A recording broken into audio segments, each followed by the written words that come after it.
পাচ্ছি না, আমি এর পাশে দাঁড়িয়ে আছি, রেল ক্রসিং পড়ে আছে বলে আমি এখানে দাঁড়িয়ে দাঁড়িয়ে ভিডিওটা করছি।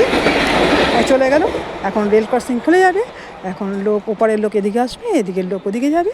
এই দৃশ্যটা সত্যি খুবই সুন্দর, কিন্তু আমি যখনই এখানে আসি আমি তখনই দেখি যে এরকম একটা দৃশ্য পড়ে, কিন্তু আমার এই দৃশ্যটা তুলতে ভীষণই ভালো লাগে বলে আমি দেখো সবাই ভীষণই ভালো লাগছে। দেখো ওদিককার লোক এদিকে, আর এদিককার লোক দেখো ওদিকে কীভাবে যাচ্ছে, ভীষণ মানে একটা ব্যস্ত, মানে ভীষণ ভিড়, যার জন্য আমি দাঁড়িয়ে আছি এখানে গাড়ি নিয়ে। একটু পরে একটু ভিড়টা কমুক, তারপরে আমি পার হবো, ওপাশে যাবো। তোমরাও দেখো কীভাবে মানে ওপারের লোক এদিকে আসছে, এপারের লোক ওদিকে যাচ্ছে, আর সবাই ব্যস্ত, সবাই কাজের মধ্যে থেকেও তো সকলকে দাঁড়িয়ে থাকতে হয়, যেহেতু ট্রেনটি পার হয় ওই জন্যই সবাইকে দাঁড়িয়ে থাকতে হয়। এখন দেখো যে যার কর্মস্থলে ভীষণইভাবে ছুটছে, খুব তাড়াতাড়ি ছুটছে। তাহলে আজকে আমি রাখছি।